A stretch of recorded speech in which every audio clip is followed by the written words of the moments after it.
Electronic and communication ಪದವೀಧರ ಹಾಗೂ ಕೃಷಿಕರಾಗಿರುವ ಚಂದ್ರಶೇಖರ ದೊರೆ ಕೇಂದ್ರ ಲೋಕಸೇವಾ ಆಯೋಗ ನಡೆಸಿದ್ದ 2025ನೇ ಸಾಲಿನ ನಾಗರಿಕ ಸೇವಾ ಪರೀಕ್ಷೆಯಲ್ಲಿ 880ನೇ ರ್ಯಾಂಕ್ ಪಡೆದಿದ್ದಾರೆ.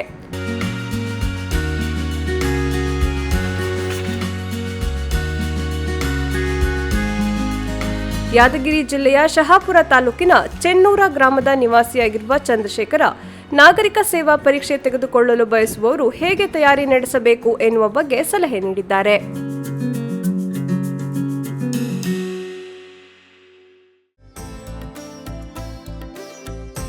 ನನ್ನ ಹೆಸರು ಚಂದ್ರಶೇಖರ್ ಅಂತ.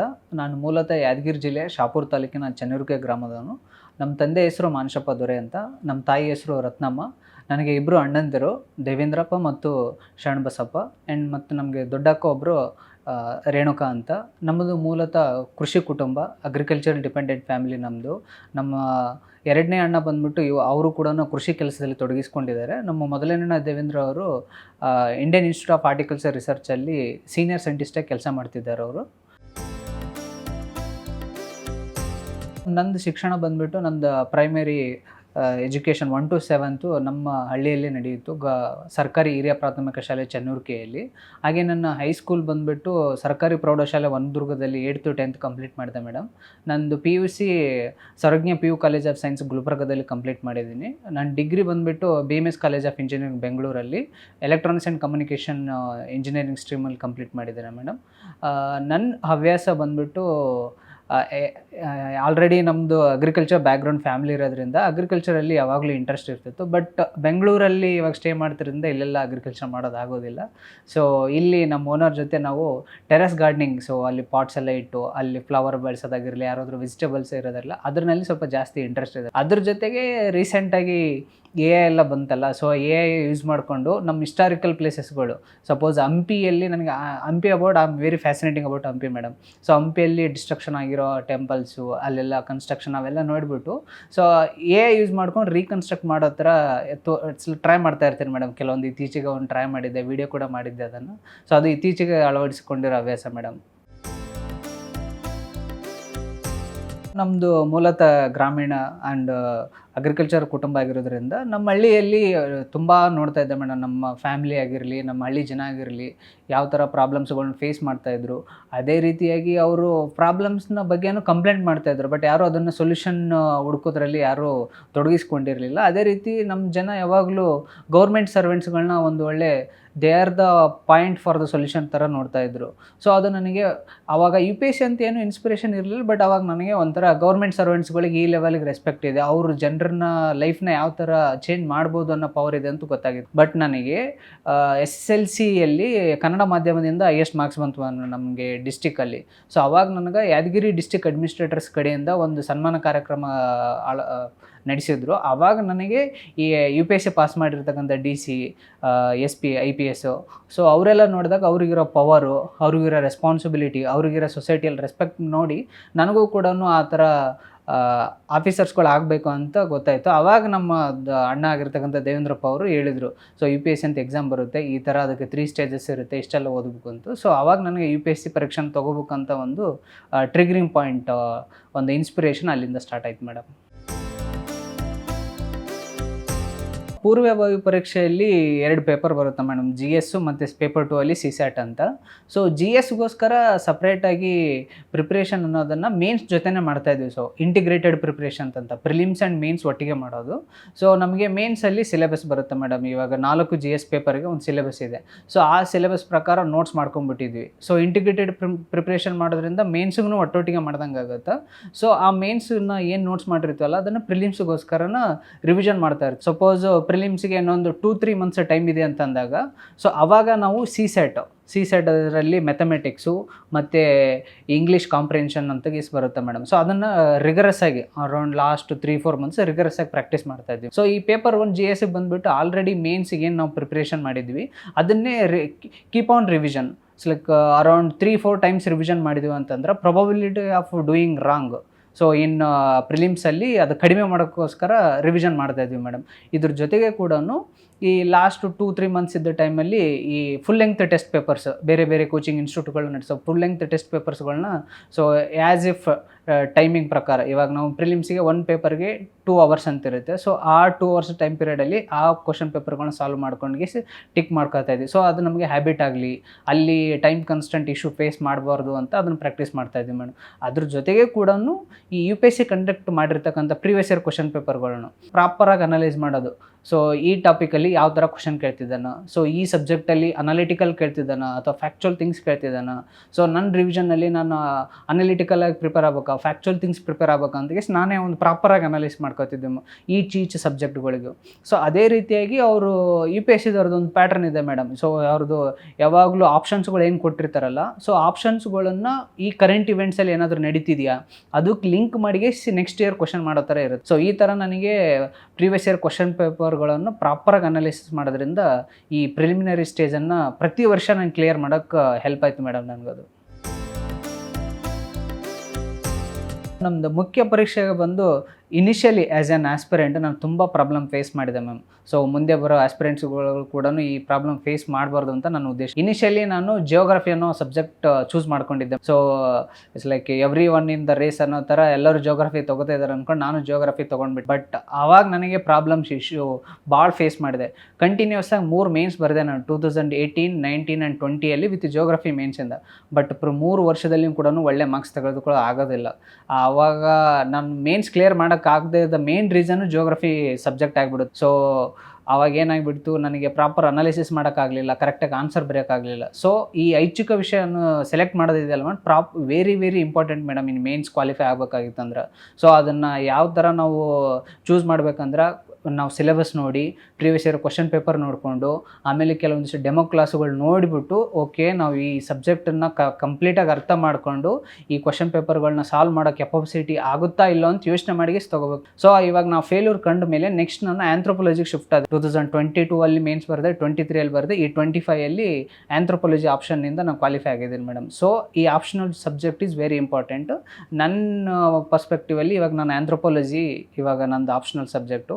ಸೊ ಆಂಥ್ರೋಪಾಲಜಿಗೆ ನಾನು ಯಾವ ಥರ ಪ್ರಿಪ್ರೇಷನ್ ಮಾಡ್ಕೊಂಡೆ ಅಂತಂದರೆ, ಆಲ್ರೆಡಿ ಆ ಸಿಲೆಬಸ್ ಪ್ರಕಾರ ನೋಡಿಕೊಂಡು ಈಚ್ ಟಾಪಿಕ್ಗಳಿಗೆ 2-3 ಪೇಜು ಈಚ್ ಕಂಟೆಂಟು ಈಚ್ ಟಾಪಿಕ್ಗಳಿಗೆ ಪ್ರಾಪರಾಗಿ ನೋಟ್ಸ್ ಮಾಡ್ಕೊಂಡು, ಸೊ ಆ ನೋಟ್ಸನ್ನು revision, keep on revision, 2-3 times revision. ಅದಕ್ಕೆ ವ್ಯಾಲ್ಯೂ ಎಡಿಷನ್ ಯಾವ ಥರ ಅಂತಂದರೆ, ಇವಾಗ ಕೋಚಿಂಗ್ ಇನ್ಸ್ಟಿಟ್ಯೂಟ್ಗಳು ನಡೆಸ್ತಿರ್ತಾರೆ ಅವಕ್ಕೆ. ಸೊ ಆ ಕೋಚಿಂಗ್ ಇನ್ಸ್ಟಿಟ್ಯೂಟ್ಗಳಲ್ಲಿ ಯಾವುದಾದ್ರೂ ಆಥರ್ ಹೆಸರು, ಸೊ ಅವ್ರು ಬರ್ತಿರ್ತಕ್ಕಂಥ ಕಂಟೆಂಟ್ಗಳನ್ನ ನಾವು ಮಾಡಿರೋ ನೋಟ್ಸಲ್ಲಿ ಆ್ಯಡ್ ಮಾಡ್ಕೊಂತ ಹೋಗ್ತೀವಿ. ಅದ್ರ ಜೊತೆಗೆ ಕೂಡ ಈ UPSCದವ್ರು ಅಗೇನ್ ಇಲ್ಲಿ ಕೂಡ ಪ್ರೀವಿಯಸ್ ಇಯರ್ ಕ್ವಶನ್ಸ್ಗಳ ಪಾತ್ರ ಭಾಳ ಇಂಪಾರ್ಟೆಂಟ್ ಆಗುತ್ತೆ ಮೇಡಮ್. ಸೊ ಆ ಪ್ರೀವಿಯಸ್ ಇಯರ್ ಕ್ವಶನ್ ಪೇಪರ್ಗಳಿಗೆಲ್ಲನೂ ನಾನೇ 3 ಅವರ್ದಲ್ಲಿ ಸೊ ಪ್ರೀವಿಯಸ್ ಇಯರ್ ಕ್ವಶನ್ಸ್ ತೊಗೊಳ್ದು ಅದಕ್ಕೊಂದು ನಾನೇ ಆನ್ಸರ್ಸ್ ಬರ್ಕೊಂತ ಕೊಡ್ತಾ ಇದ್ದೆ ಮೇಡಮ್. ಸೊ ಇದರಿಂದ ನನಗೊಂದು ನೋಟ್ಸು ರೆಡಿ ಆಯಿತು, ಕ್ವಶನ್ ಪೇಪರ್ ಅನಾಲಿಸಿಸು ರೆಡಿ ಆಯಿತು, ಹಾಗೆ ಅದೇ ರೀತಿ ವ್ಯಾಲ್ಯೂ ಎಡಿಷನು ರೆಡಿ ಆಯಿತು ಮೇಡಮ್. ಸೊ ಈ 3 ಒಟ್ಟಿಗೆ ಮಾಡೋದ್ರಿಂದ ಮುಖ್ಯ ಪರೀಕ್ಷೆಯಲ್ಲಿ ಈ ಆಪ್ಷನಲ್ ಸಬ್ಜೆಕ್ಟನ್ನು ಸ್ವಲ್ಪ ಚೆನ್ನಾಗಿ ಮಾರ್ಕ್ಸ್ ತೆಗೆದುಕೊಳ್ಳಲು ಹೆಲ್ಪ್ ಆಯಿತು ಮೇಡಮ್. ಇವಾಗ ನಂದು ಈ 2025 ನಂದು ಇಂಟರ್ವ್ಯೂ ಸ್ಕೋರು 171 ಇದೆ. ಸೊ ಈ ಸಲ ಪ್ರಿಪ್ರೇಷನ್ ಯಾವ ಥರ ಮಾಡ್ತಿದ್ವಿ ಅಂತಂದರೆ, ಗ್ರೂಪ್ ಡಿಸ್ಕಷನ್ ಮಾಡ್ತಾ ಇದ್ದೀವಿ. ಈ ಲಾ ಎಕ್ಸಲೆನ್ಸ್ ಅನ್ನೋ ಒಂದು ಕೋಚಿಂಗ್ ಇನ್ಸ್ಟಿಟ್ಯೂಟಲ್ಲಿ ಯಾರ್ಯಾರು ಕ್ವಾಲಿಫೈ ಆಗಿದ್ದೀವಿ ಇಂಟರ್ವ್ಯೂಗೆ ಎಲ್ಲರೂ ಸೇರಿ ಡೈಲಿ ಎವ್ರಿ ಡೇ 9ರಿಂದ 11, 12 ಗಂಟೆ ತನಕ 2-3 hours so current events, about our personal ಯಾವ ಥರ ಹಾಬೀಸ್ ಇದೆ, ನಮ್ಮದು ಎಜುಕೇಷನ್ ಬ್ಯಾಕ್ಗ್ರೌಂಡು, ನಾವು ಆಪ್ಷನಲ್ ಬ್ಯಾಕ್ಗ್ರೌಂಡು. ಸೊ ನಾವು ಉಳಿಕಿದ್ದು 4-5 ಸ್ಟೂಡೆಂಟ್ಸ್ ಸೇರಿ ನಮ್ಮ ಕ್ವಶನ್ ಕೇಳ್ತಾಯಿದ್ರು, ಅದಕ್ಕೆ ನಾವು ಆನ್ಸರ್ ಮಾಡ್ಕೋತಾ ಹೋಗ್ತಾಯಿದ್ವಿ. ಅದೇ ರೀತಿ ನಮ್ಮ ಫ್ರೆಂಡ್ಸ್ಗಳ ಜೊತೆನೂ 2-3 ಅವರ್ಸ್ ಡೈಲಿ ಅವರು ನನ್ನ ಡ್ಯಾಫ್ ನೋಡ್ಕೊಂಡ್ಬಿಟ್ಟು ರ್ಯಾಂಡಮಾಗಿ ಕ್ವಶನ್ಸ್ಗಳು ಕೇಳ್ಕೊತಾ ಹೋಗ್ತಾಯಿದ್ರು. ಅದಕ್ಕೆ ನಾನು ಪ್ರಾಪರಾಗಿ ನಂದು ಈ ವೊಕಾಬ್ಯುಲರಿ ಮೇಂಟೈನ್ ಆಗೋ ಥರ ಅದನ್ನು ಕ್ವಶನ್ಗಳಿಗೆ ಆನ್ಸರ್ ಮಾಡ್ಕೋತಾ ಹೋಗ್ತಾಯಿದ್ವಿ ಮೇಡಮ್. ಅದ್ರ ಜೊತೆಗೆ ಕೂಡ ಡೈಲಿ ಅಪ್ಡೇಟ್ಸ್, ಇವಾಗ ನ್ಯೂಸ್ ಪೇಪರ್ಸ್ ಆಗಿರಲಿ, ಕರೆಂಟ್ ಇವೆಂಟ್ಸ್ ಆಗ್ತಾ ಇರಲಿ, ಈ all over the world issue ಇಶ್ಯೂ ನಡೀತಿದೆ ಅದನ್ನು ಪ್ರಾಪರಾಗಿ ಅನಾಲಿಸಿಸ್ ಮಾಡಿಕೊಂಡು even within a short span of time, within 5 to 10 ಸೆಕೆಂಡಲ್ಲಿ ಸೊ ಇಂಟರ್ವ್ಯೂ ಬೋರ್ಡಲ್ಲಿ ಏನೇ ಕ್ವಶನ್ ಕೇಳಿದ್ರು ಕೂಡ ಆನ್ಸರ್ ಮಾಡೋ ಥರ ರೆಡಿಯಾಗಿದ್ದೀವಿ. ಹಾಗೆ ಇಂಟರ್ವ್ಯೂವಲ್ಲಿ it's all about our honesty. ಅಲ್ಲಿ they don't check our knowledge, ಯಾಕಂದ್ರೆ ನಾವು already prelims mains 2 qualify ಆಗೋಗ್ಬಿಟ್ಟಿರ್ತೀವಿ. So ಅವಾಗ ಅವ್ರದ್ದು ನಮ್ಮ ಪ್ರಾಂಪ್ಟ್ನೆಸ್ಟು ಹಾನೆಸ್ಟಿ, ಪ್ರೆಷರ್ ಸಿಚುವೇಷನಲ್ಲಿ ಹೆಂಗೆ ಹ್ಯಾಂಡಲ್ ಮಾಡ್ತೀವಿ ಅನ್ನೋದ್ರ ಬಗ್ಗೆ ಚೆಕ್ ಮಾಡ್ತಾ ಇರ್ತಾರೆ. ಸೊ ಅವಾಗ ನಾವು ಆ ಪ್ರೆಷರ್ ಸಿಚುವೇಷನಲ್ಲಿ ಗೊತ್ತಿದ್ದ ಅಂತ ಹೇಳೋದು, ಇಲ್ಲ ಅಂತಂದರೆ ಇಲ್ಲ ಅಂತ ಹೇಳೋದು. ಸೊ ಅದು ನಮ್ಗೆ ಆನೆಸ್ಟಿ ತೋರಿಸುತ್ತೆ. ಸೊ ಅದನ್ನು ಹೆಂಗೆ ಫೇಸ್ ಮಾಡ್ಕೊಬೇಕಂತ ಇಲ್ಲೇ ಮಾಕ್ ಇಂಟರ್ವ್ಯೂಲಿ ಬೇರೆ ಬೇರೆ ಇನ್ಸ್ಟಿಟ್ಯೂಟ್ಗಳಲ್ಲಿ ಮಾಕ್ ಇಂಟರ್ವ್ಯೂ ಕೊಟ್ಟು ಅದನ್ನು ಸಾಲ್ವ್ ಮಾಡ್ಕೊಂಡಿವಿ. ಸೊ ಫೈನಲಿಯಾಗಿ ಸ್ವಲ್ಪ ಇಂಟೆನ್ಸ್ ಪ್ರಿಪ್ರೇಷನು. ಇವಾಗ ಇಂಟರ್ವ್ಯೂವಲ್ಲಿ ಒಂದು ಮೇಜರ್ ಹೆಲ್ಪ್ ಆಗೋದು ನಮ್ಮ ಈ ಗ್ರೂಪ್ ಡಿಸ್ಕಷನು, ಅದ್ರ ಜೊತೆಗೆ ನಮ್ಮ ಫ್ರೆಂಡ್ಸ್ಗಳು ಅವರು ನಮಗೆ ರ್ಯಾಂಡಮಾಗಿ ಕ್ವಶನ್ ಕೇಳೋದು, ನಾವು ಅವ್ರಿಗೆ ಆನ್ಸರ್ ಮಾಡ್ತಾಯಿದ್ರೆ ಸೊ ನಮಗೆ ಆ ಫ್ಲೋ ಬರುತ್ತೆ ಆನ್ಸರ್ಸ್ ಹೇಳೋದ್ರಲ್ಲಿ. ಆ ಇಂಟರ್ವ್ಯೂ ಫೈನಲ್ ಸ್ಟೇಜಲ್ಲಿ ಎಲ್ಲೂ ಸ್ಟಕ್ ಆಗೋದಿಲ್ಲ, ಒಳ್ಳೆ ವೊಕ್ಯಾಬ್ಯುಲರಿ ಮೇಂಟೈನ್ ಆಗುತ್ತೆ. ಇದು ನನಗೆ ಈ ಇಂಟರ್ವ್ಯೂವಲ್ಲಿ ತುಂಬ ಹೆಲ್ಪ್ ಆಯಿತು. ಕೋಚಿಂಗು ಸಪೋಸ್ ಇವಾಗ ಯಾವುದೇ ಒಬ್ಬ ಸ್ಟೂಡೆಂಟು ಇನಿಷಿಯಲಿ ಅವನು UPSC ಪ್ರಿಪ್ರೇಷನ್ ಸ್ಟಾರ್ಟ್ ಆಗ್ತಾನೆ ವಿತೌಟ್ ಎನಿ ನಾಲೆಡ್ಜ್, ಯಾವ ಥರ ಸಿಲೆಬಸ್ಸು ಏನು ಎಲ್ಲ ಯಾವುದೇ ನಾಲೆಜ್ ಇರಲಾರ್ದೆ UPSC ಪ್ರಿಪ್ರೇಷನ್ಗೆ ಎಂಟ್ರಿ ಆಗ್ತಿದ್ದಾನೆ ಅಂತಂದಾಗ ಇನಿಷಿಯಲಿ ಕೋಚಿಂಗ್ ಇನ್ಸ್ಟಿಟ್ಯೂಟ್ ಒಂದು ವೇ ಔಟ್ ತೋರಿಸುತ್ತೆ. ಸೊ ಈ ಥರ ಸಿಲೆಬಸ್ ಇದೆ, ಈ ಥರ ಒಂದು ಸ್ಟ್ಯಾಂಡರ್ಡ್ ಬುಕ್ಸ್ ಇದ್ದಾವೆ, ಈ ಥರ ಒಂದು 3 ಸ್ಟೇಜಸ್ ಆಫ್ ಎಕ್ಸಾಮ್ಸ್ ಇದೆ, ಅದಕ್ಕೊಂದು ಈ ಥರ ಪ್ರಿಪ್ರೇಷನ್ ಬೇಕು ಅಂತ ಹೇಳುತ್ತೆ. So coaching is about showing the path. ಈ ಥರ ನೋಡಬೇಕು, ಈ ಥರ ಕಂಟೆಂಟ್ ಇದೆ ಅಂತ ಅದು ಹೇಳುತ್ತೆ. ಆಮೇಲೆ ನಮಗೆ ಫೈನಲಾಗಿ ಎಲ್ಲನೂ ಇಟ್ಸ್ ಆಲ್ ಅಬೌಟ್ ಕ್ಯಾಂಡಿಡೇಟು. ಅವ್ರು ಎಷ್ಟು ಅವರ್ಸ್ ಇಂಟೆನ್ಸಿವ್ ಪ್ರಿಪೇರ್ ಆಗ್ತಾರೆ, ಅವ್ರದ್ದು ಡೆಡಿಕೇಶನ್ ಏನು, ಅವ್ರದ್ದು ಪೇಷನ್ಸ್ ಎಷ್ಟಿದೆ, ಅವ್ರದ್ದು ಹಾರ್ಡ್ ವರ್ಕ್ ಏನಿದೆ, completely their success depends upon student. But coaching ಇನ್ಸ್ಟಿಟ್ಯೂಟ್ಗಳಲ್ಲಿ ಕೆಲವೊಂದು ಸಲ ನಾವು ಮೆಂಟೋರ್ ಅಂತ ಗೈಡೆನ್ಸ್ ಅಂತ ಬರುತ್ತೆ. ಸಪೋಸ್ ನಾವು ಸ್ಟೂಡೆಂಟು ಬರಿತಾ ಇರ್ತೀವಿ, ನಾವು ಮೇನ್ಸ್ ಬರಿತೀವಿ ಬಟ್ ಕ್ವಾಲಿಫೈ ಆಗೋದಿಲ್ಲ, ಬಟ್ ನಮ್ಮ ಫೇಲ್ಯೂರ್ಸ್ ಅಥವಾ ನಮ್ಮ ಏನು ಚಾಲೆಂಜಸ್ ಫೇಸ್ ಮಾಡ್ತಾ ಇದ್ದೀನಿ ಅನ್ನೋದು ಕೆಲವೊಂದು ಸಲ ಕೆಲವೊಂದು ಸ್ಟೂಡೆಂಟ್ಗಳಿಗೆ ಐಡೆಂಟಿಫೈ ಮಾಡೋಕ್ಕಾಗಲ್ಲ. ಅಂಥ ಟೈಮಲ್ಲಿ ಯಾರಾದರೂ ಒಬ್ಬರು ಇವಾಗ ಸೀನಿಯರ್ಸ್ಗಳು, ಸೊ ಅವ್ರ ಮೆಂಟರ್ಸ್ ಏನಾದರೂ ಇದ್ದರೆ ಮೋಸ್ಟ್ ಇಂಪಾರ್ಟೆಂಟು. ಈ ಮೇನ್ಸ್ ಟೈಮಲ್ಲಿ ಮೆಂಟರ್ಸ್ಗಳು ಗೈಡೆನ್ಸ್ ಕೊಡೋದು ತುಂಬ ಇಂಪಾರ್ಟೆಂಟ್ ಆಗುತ್ತೆ.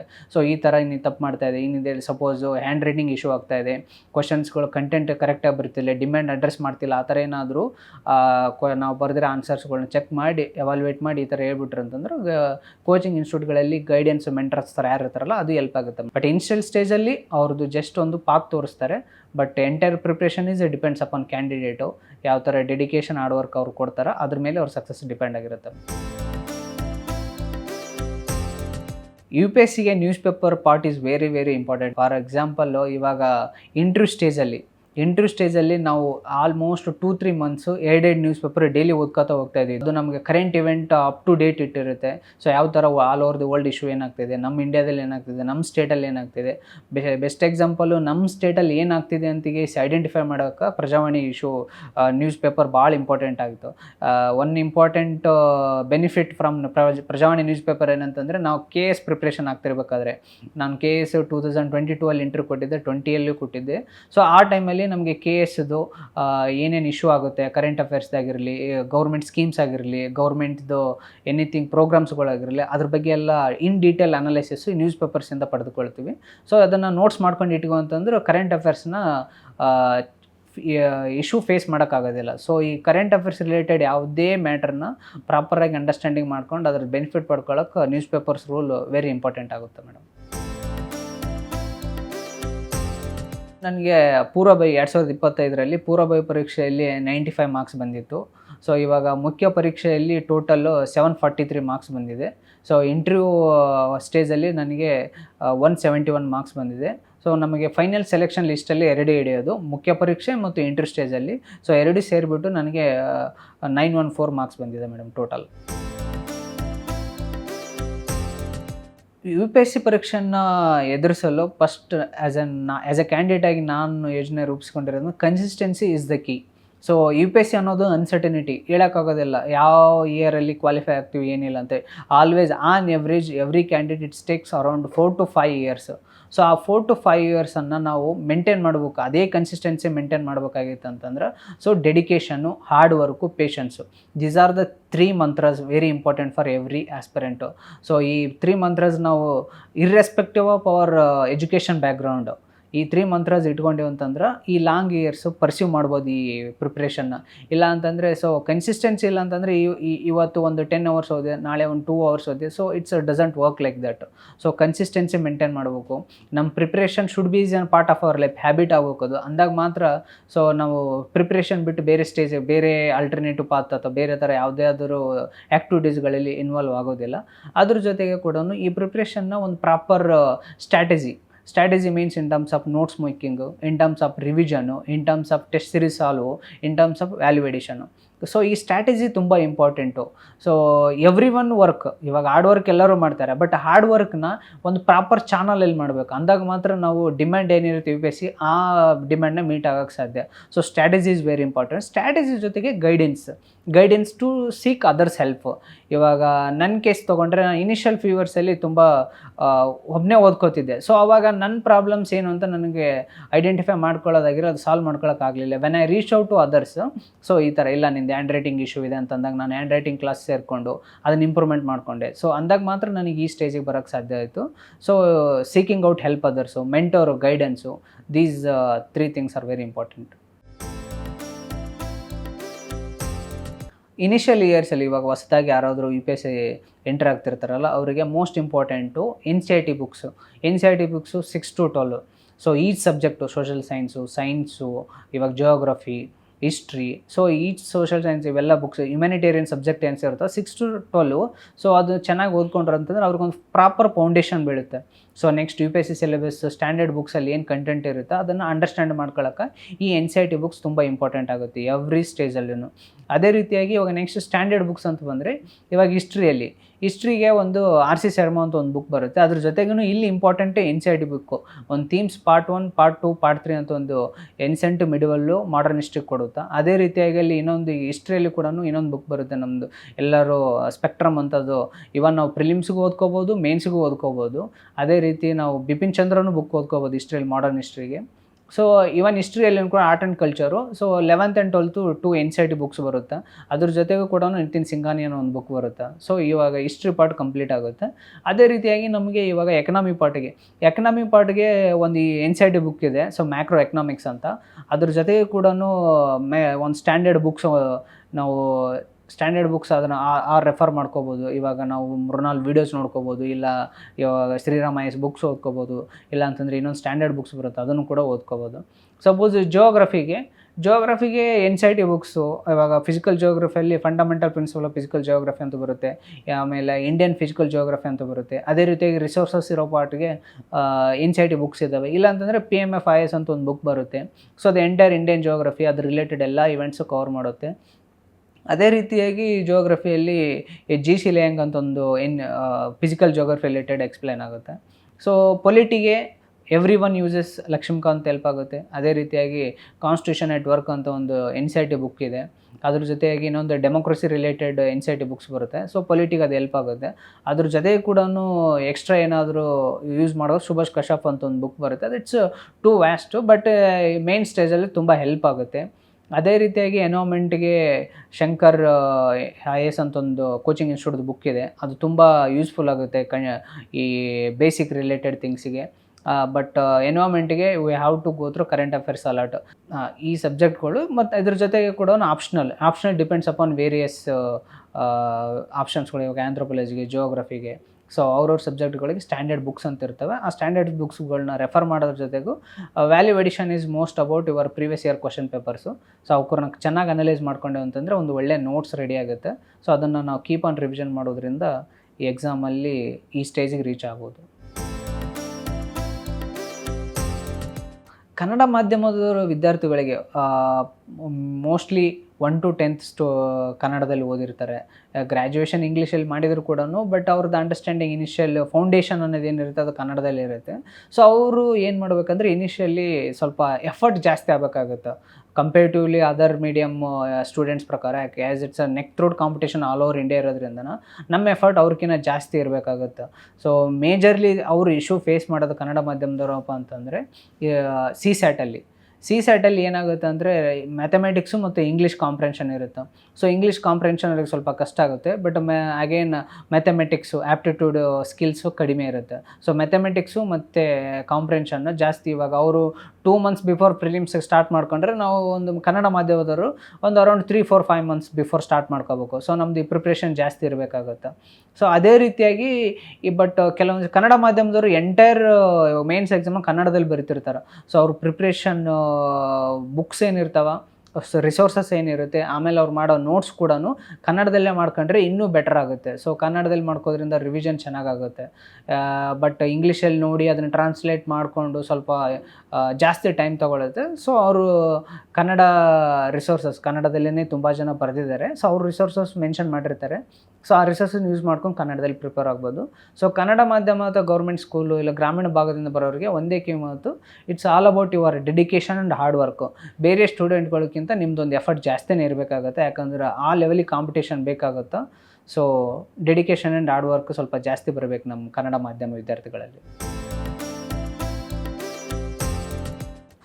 ಹೊಸದಾಗಿ UPSC ಪರೀಕ್ಷೆ ತೆಗೆದುಕೊಳ್ಳೋಂಥ ವಿದ್ಯಾರ್ಥಿಗಳಿಗೆ ಮೊದಲ ಸಲಹೆ ಏನಂತಂದ್ರೆ ಕನ್ಸಿಸ್ಟೆನ್ಸಿ. ನೀವು ಯಾವಾಗಲೂ ಕೂಡ ಕನ್ಸಿಸ್ಟೆನ್ಸಿ ಮೇಂಟೈನ್ ಮಾಡಬೇಕು.